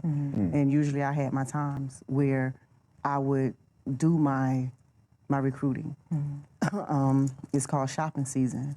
So I would go during Christmas, during Thanksgiving. And what would you around look Halloween. for? Because we're trying to teach here. Yeah. What would you look for specifically? The week. The week. How would you be able to? Yeah. Just conversation, having conversation with them. Come up to him, yo, or her, yo, you good? What you I see you going up to the altar a lot. Just making small talk. She's going to tell me eventually what she want, what she praying for. Like I say, the shopping seasons, Easter time. You're either praying for that money for your spring break, that prom dress. You want something. Your mom need help with the bills, something. So I'm going to present it to you. So you provided that thing that they were praying for. But once you try to leave, you owe me. Here's the thing, because we got to break this down, because I was reading that sex trafficking is when someone uses force, fraud, or coercion to cause a commercial sex act with an adult. And a minor causes a minor to commit a commercial sex act. How is this different from, because a lot of people think this and say, well, she was just a prostitute. How is being a prostitute different from being a victim of sex trafficking? Prostitution and sex trafficking is two totally different things. How is it? Break that down for us. Prostitution, I can sleep with you today or tomorrow. You can give me money or a gift, car, house. You can be my sponsor, quote unquote. You can give me an allowance, quote unquote. I don't have to see you ever again, but you can continue to give it to me even though we're not having sex. Sex trafficking, you're gonna do it. You ain't getting paid for it. More than likely, you're going to be going from state to state, town to town. You're going to be in a stable. You're going to be on track. You're being held against your will. You're held against your will. Right. It's pretty much in prison. Yes. Yeah. Wow. Wow. What was the age of the youngest girl you recruited? Oh, I never touched anything under 17. Okay. That just wasn't my forte, because I've seen it done to kids younger. Yeah. And that's my main thing that I teach now to parents and schools and everything. You know, the little form that you fill out when you register your kids in school, always make sure you fill everything out, even the part of the nickname. Even the part of the nickname. Because if I go to that school and I ask for that kid and I don't say that nickname, they have to call the police. And they have to call the person who's the direct emergency contact. So you were that bold that you would actually go to a school? No, Oh, not me. okay, No, I okay. said. But you've seen that. I've seen it Okay, you've seen happen. that. But why wouldn't you? I mean, because I'm pretty sure you were underage at that time, right? Yes. Your pimp at the time knew that, and he wanted you to recruit for him. You're recruiting for him. Why wouldn't he make you do things like that? I don't know. I don't know. I can't answer that. I was mostly the girl that went to the concerts, was going backstage with the quote-unquote celebrities, the basketball games, hitting the block. You know, I was more of the trick of the trade where, and I guess it was because of my look. Because when I was younger, I had the long, silky hair, the hair that the girls wear now with the weave. Right. I had that. And I had the body, all that. What's the difference between recruiting and kidnapping? It's not. So it's the same. It's the same. It's the same. Even once you talk to them and they willingly go with you, that's still considered kidnapping. Yeah, because at the end of the day, they're gonna want to go home, and you're gonna hit them with the brainwash technique. That's what we call it. Okay. How did that work? You owe me. Really? You owe me. I did this, that for you. You owe me. By the time you sit down and think about it, you eat, drink. I've seen times where they've actually drugged someone and they woke up in a different state, went somewhere totally different. So it's no, people always ask, why didn't you just leave? How come you just, you can't just leave. You've told this man your whole freaking life. You've even introduced him to friends, family. That's gonna always be in the back of your mind with him saying, oh, if you do this, I'm gonna do this. You've made friends in the house, in the stables that you're in. So you don't want nothing to happen to them. You fear for their lives. So it's like, why even risk that? Yeah. Knowing that if you leave, somebody else is gonna pay the consequences that you've either taken a liking to, or it could be your family. Now that you're out of the life, do you sometimes think about all of the women that you did recruit? No. Why not? Because it'll set me back. It'll set me back from paying it forward. Yeah. So with me paying it forward is, I think about the 1,500 plus that I've rescued. I think about when I get the calls during Super Bowl from in all kinds of law enforcement agencies. Can you do this? Can you do that? Can you help me with this? Have you heard that? Thinking about it actually fucked me up even more. Right. Is your pimp still around now? I don't know. So, but the thing is, so you've helped 1,500 get out of the life. How many do you think you helped recruit overall? Nowhere near. Okay, nowhere near. Okay. No. But you finally got the courage, right? You was talking about everything that stopped you from leaving, you know, including fear for your life, your family, and other women in the state. What finally made you say, you know what, enough is enough, and I got to get out of this? I didn't. How did it happen? The person who helped me, came and got me from there, he actually didn't know that's what he was doing. Okay, what do you mean? When they place you in a stable, they usually place you with a family or somewhere where you're gonna fit in. So when he came, he actually came to the house looking for the friend of his that was there, and they wasn't there. So it was me, two guys, a man and his wife and her son, and we all stayed there. So the person who rescued me thought I was their cousin.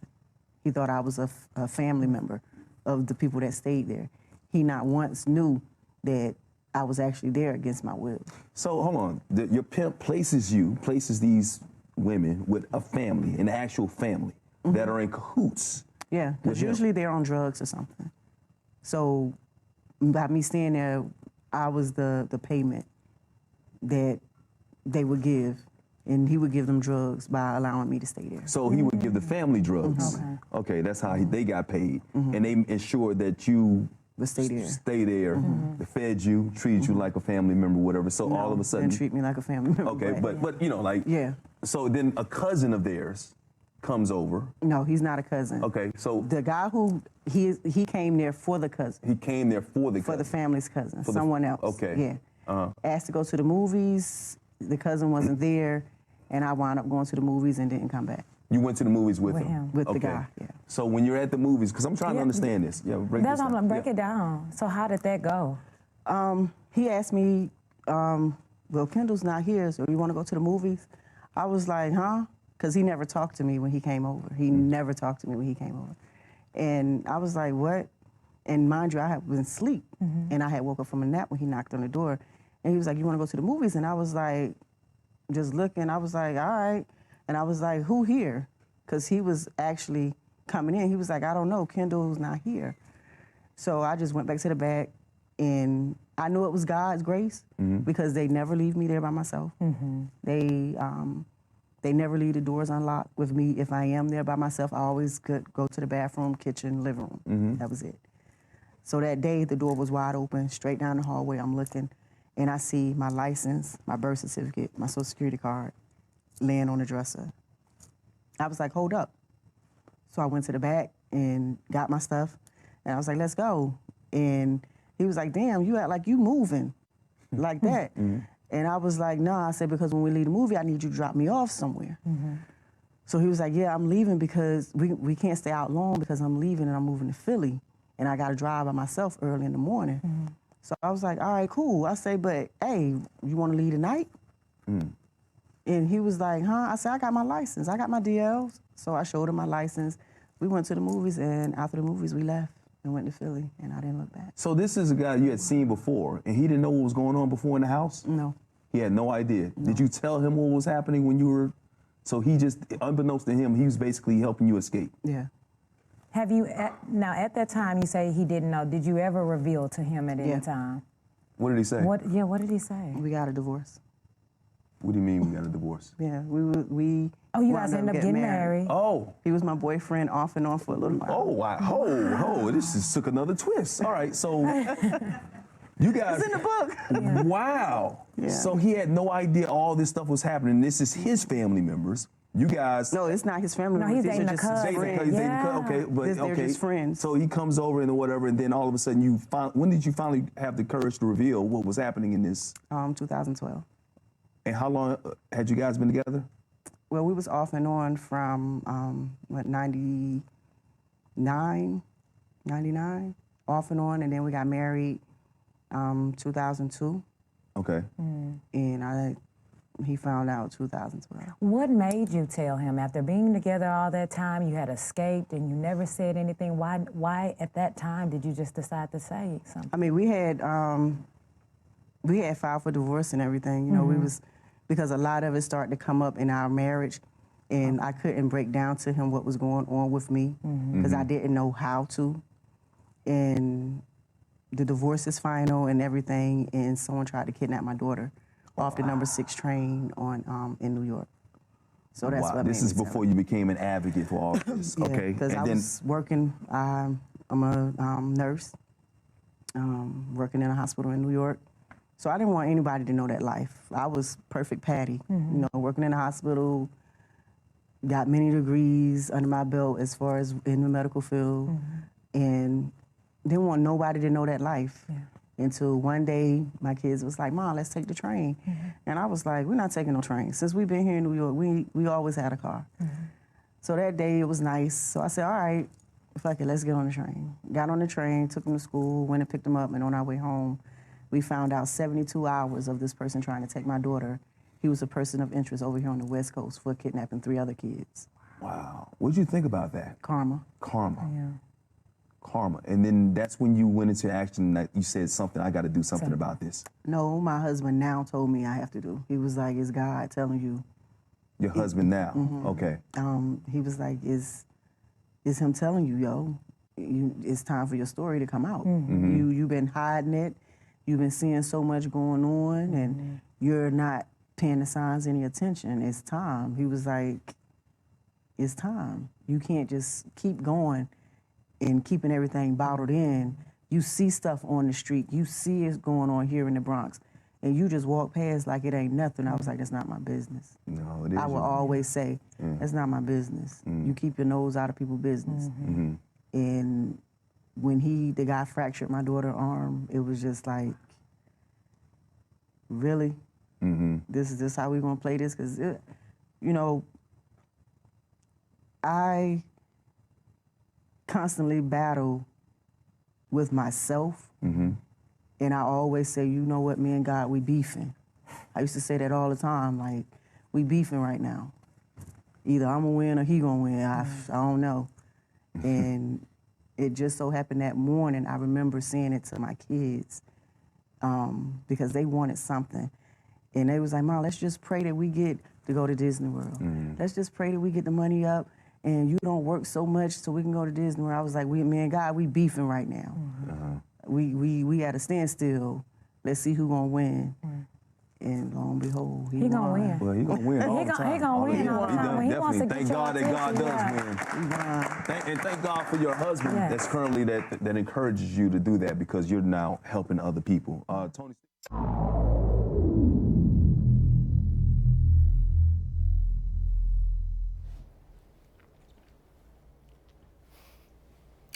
Do we give second chances? Wow.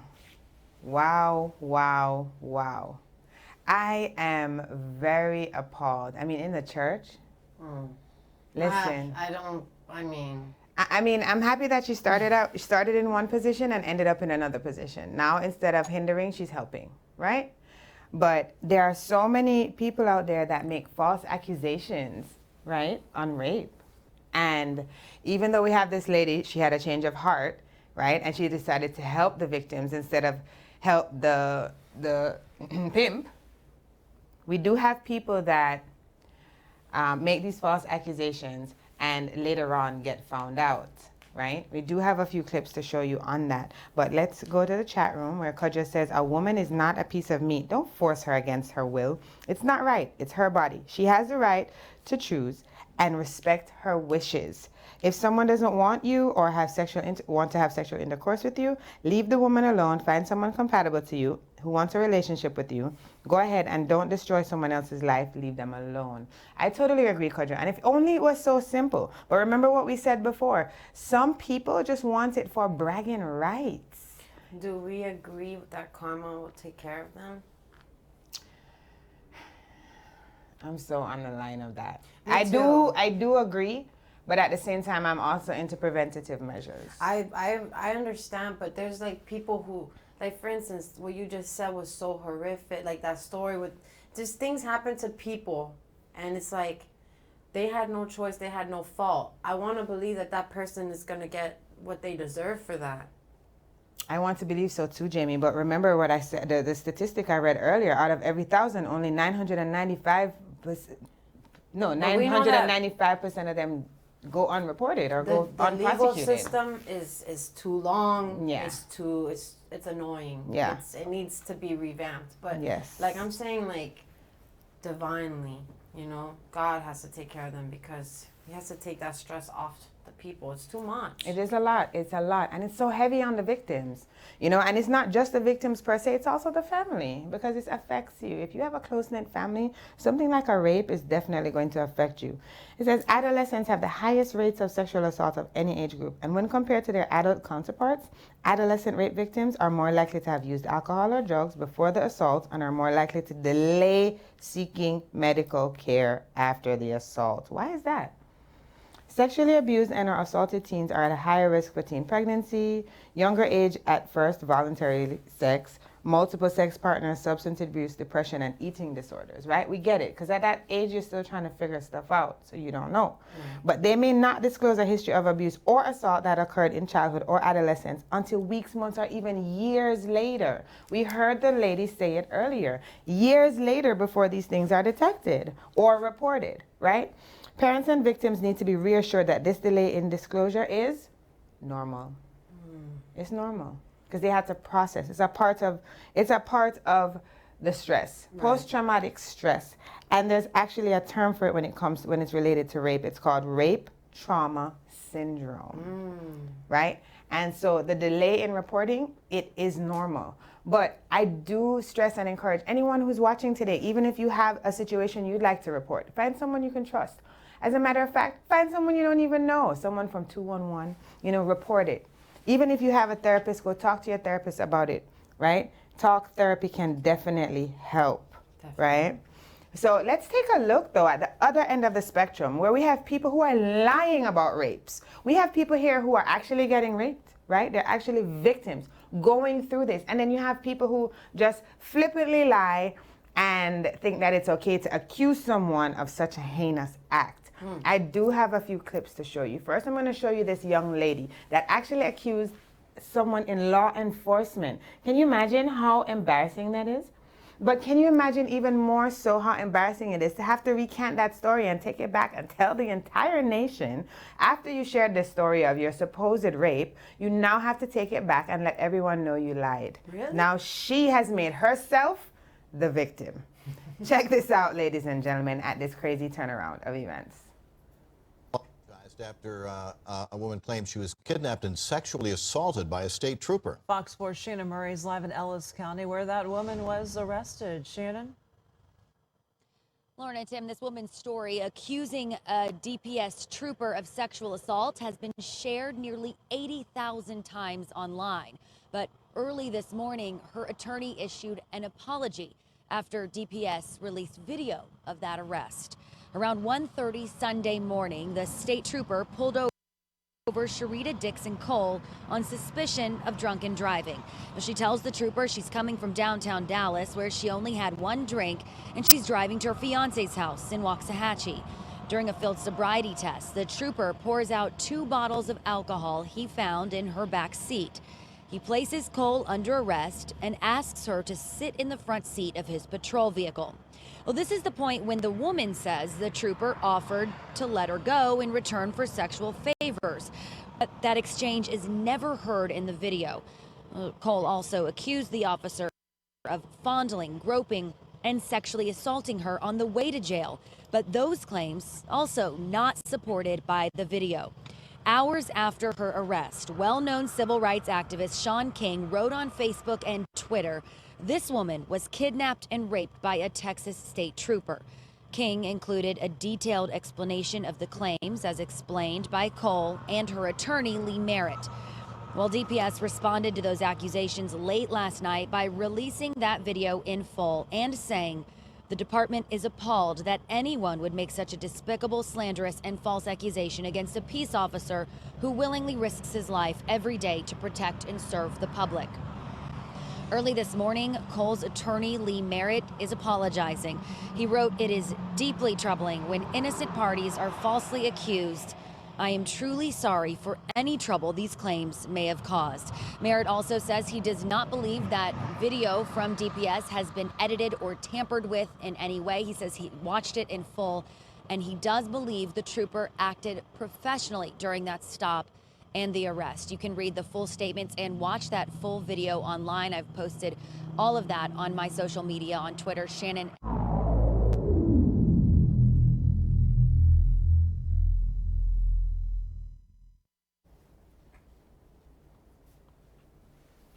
Such a shame. And looking at that video, some people want to blame the young lady, saying that she was not dressed properly. But it doesn't matter what outfit you have, what clothes you have. It doesn't make it okay to violate your rights, right, Jamie? Certainly. And I mean, I expect people to have more self-control. Like, your outfit is really going to move me to do something. And I mean, okay, so this cop has a body cam on. You think he's really going to do something like that with his body cam on? It makes no sense, people don't think. But we do have in the chat room, Yanji said, female Jussie Smollett, shake my head. And we also...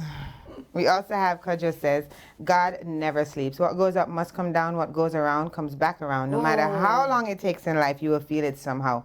Generational curse will follow you until you change the course of your life.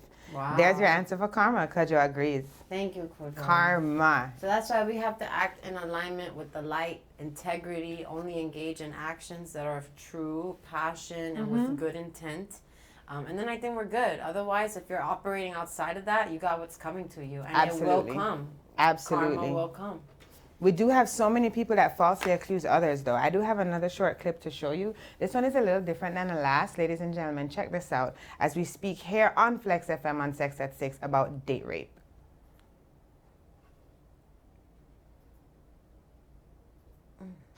If it's not true, we need to know now, and we need to stop the progression of this whole thing from getting worse, because it's just going to get bigger and bigger. And only on 7 News, this police interview with a Fort Collins woman. She was later convicted for making phony rape accusations, and the man she accused was arrested and put in jail 1 year ago today. Well, tonight, he is speaking to 7 News reporter Lindsay Watts about why he is still struggling to pick up the pieces. It's definitely a reminder of what I've been through. Accused of rape, cuffed at the police station the day before Thanksgiving. I'd ask you some questions regarding the crime of sexual assault. Watching it back 1 year later, Dustin Toth says his life still feels out of control. His accuser, Catherine Bennett, a coworker he'd started dating. And right now, the statements that I've been given do not match evidence. This is exclusive video of her police interview. As Toth sat in jail, her story fell apart. I'm not telling you to drop charges. I want to know the facts about what happened. Bennett later convicted of making it all up.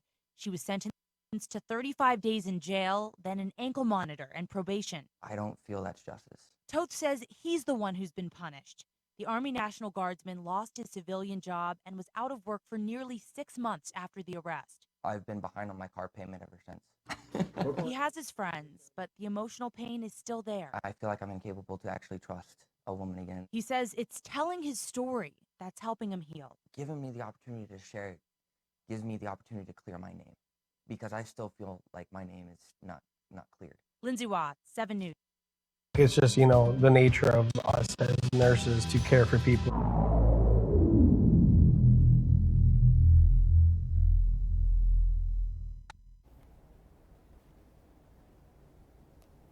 Below to learn more.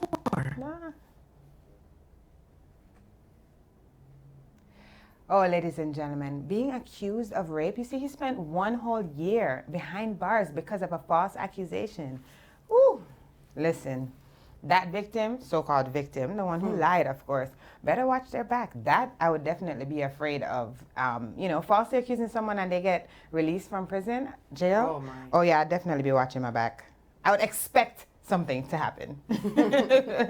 Definitely. And well, he was crying. He was it really hurt. Like, it ruined his life. Of course, a whole year. Not only that, the slander. Your name is now dragged through the mud. You know, they don't erase those things off Google.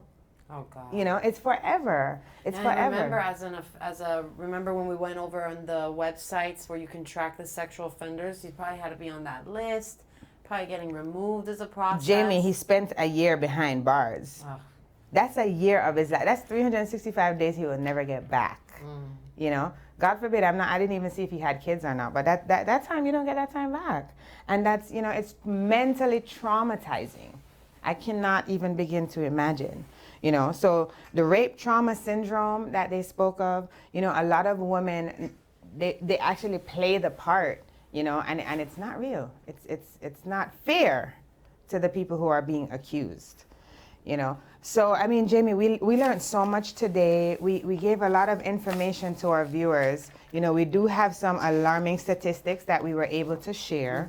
And we also read the definitions of date rapes. We shared some of the drugs. Right. You know, Jamie shared a picture of her carnival outfit. For those of you who missed it, you need to log in at 6 for Sex at 6. So you get the fresh information. And we talked about the substances and how even if you were under the influence, it's not your fault. There's support, there's help. You know, we can talk about this as a community and heal. Yes, absolutely. And I mean, ladies and gentlemen, it's not something that we speak about all the time, and I don't think they have a date rape awareness month. Can you see that, Jamie? Let's check. We're going to check and see if there's a date rape awareness month. But this is something that we're not going to just try to be aware of in one particular month. This is something that happens every day, right? 1 in 6 U.S. women will be raped annually in the United States. 1 in 6 annually, right? So when you go out with your friends, ladies, and it's 6 of you, 1 of you will be raped that year. And that is an alarming statistic for me. That's sad. The closest we have is April, is Sexual Assault Awareness Month. April is Sexual Assault Awareness Month. They dedicate 1 month to this thing that happens every single day. And for us, ladies and gentlemen, I just want to remind you, if you see something, say something. What was it, Jamie? 1-800-656-HOPE. Was it hope or help? I thought it was hope. Hope? Yes. But even if you're not even if you're not sure of the number, you know, there's also 211. And when you call 211, there are resources available to help you with this. You know, there's so many statistics.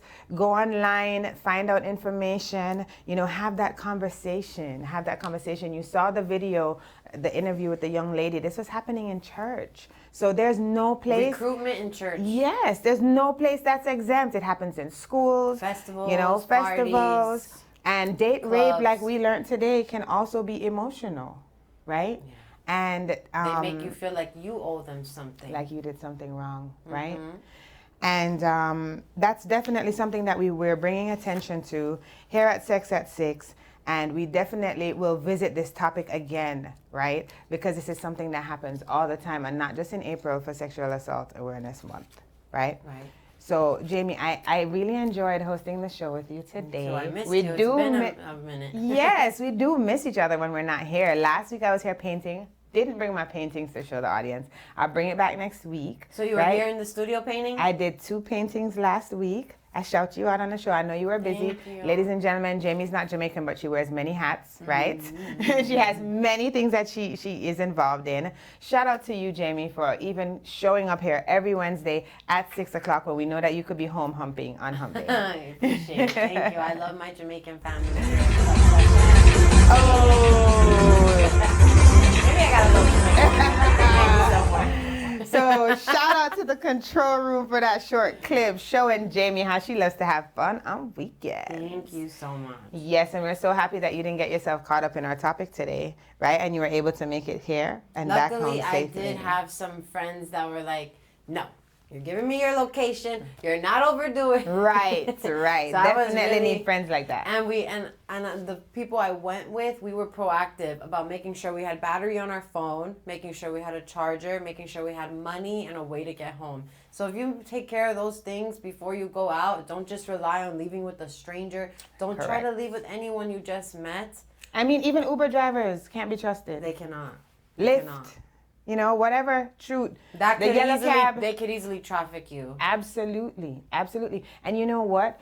Actually, you know, nobody really takes taxi cabs anymore, but it's so dangerous because you can't track them. At least on Lyft and Uber, you know, you can let a friend know, okay, I'm leaving now, and this is where they're going, and it's trackable, right? But, you know, just a little side note. Yes. So we watched some spoken word earlier from a young lady, and she left a very chilling account of an experience. We're not sure if it actually happened to her or if she just so happens to speak so well on it.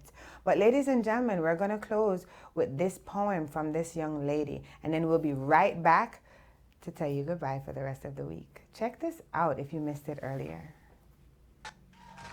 And we welcome our last poet of the first round, Jennifer Williams, all the way to the stage.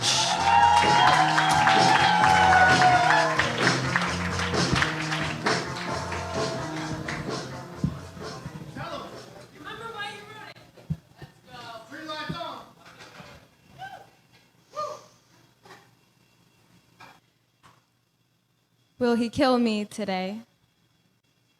Sometimes I wish he would. Wish he would point the gun at me today, but he doesn't. Instead, he puts it on the table, maybe hoping I will pick it up, but I don't. Instead, I just stare at it, hoping it would shoot itself in my direction, at the things I run away from at night, at the things infiltrating my poetry, but it doesn't.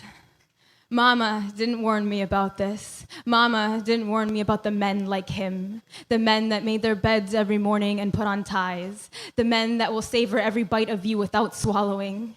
Mama warned me about the bad men, The kind of men that follow you home or drug your drink. She warned me about the men already in the house. What do I do if he's already in the house? And is it really rape if I never said no? And is it really abuse if I don't have the scars to prove it? Mama told me not to talk to strangers, but 90% of rape victims knew their attacker, and 20% took 10 years to report it.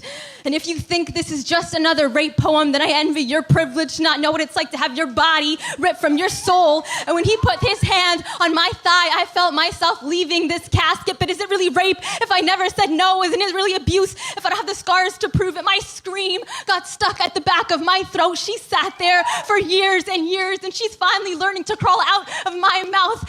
And maybe I didn't yell then, but I'm allowed to yell now because he cannot touch me on this stage, and my body is not his to swallow. And yes, it's still rape if you never said no. And yes, it's still abuse if you don't have the scars to prove it.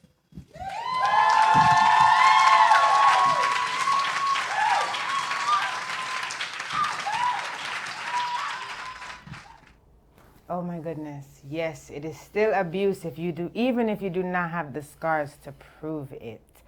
Ladies and gentlemen, wonderful poetry, spoken word from Jennifer Williams. Shout out to Jennifer Williams, giving us her recap of that experience.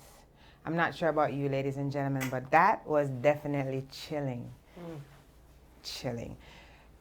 So, we've come to the end of another great episode of Sex at 6. Jamie, I am so glad to have you here as my co-host today. I know I said that already like 3 times. I appreciate it. I missed you. Next week, I'll be teaching yoga at university. So, ladies and gentlemen, if you don't know, Jamie is a yogi. And being a yogi means that she has certain types of control of her breath that we don't. But if you are interested in learning more about yoga, you can check Jamie out. Jamie, tell them where to find you. Galaxy Yoga. You can find me on Instagram, Jamie Galaxy Yoga. You can find me on Flex FM, Galaxy Yoga. Sundays, 2 p.m. is when I go live. Ladies and gentlemen, thank you so much, Jamie. And thank you for discussing this topic and sharing your personal experiences and that sexy costume you wore this weekend. Thank you. We're going to be carnivaling with you next year. Yeah, I want you there. Let's go in the same section. For sure. We should dress up together. So, ladies and gentlemen, it is the end of another great hour here on Sex at 6 at the Flex FM studios, where we inspire, empower, and entertain. Hopefully you were inspired, empowered, and entertained by our topic today and all that information that we imparted.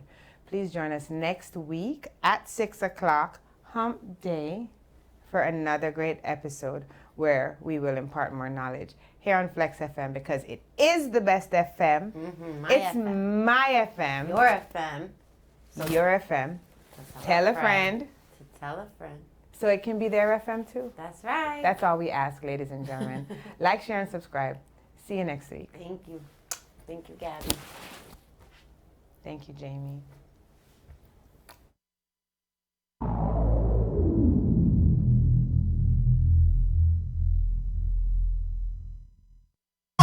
Vaccine, come for your vaccine. Now your back arching, the syringe gone in. Vaccine, I get a vaccine. Vaccine, I get a vaccine. Vaccine, come for your vaccine. Now your back arching, the syringe gone in.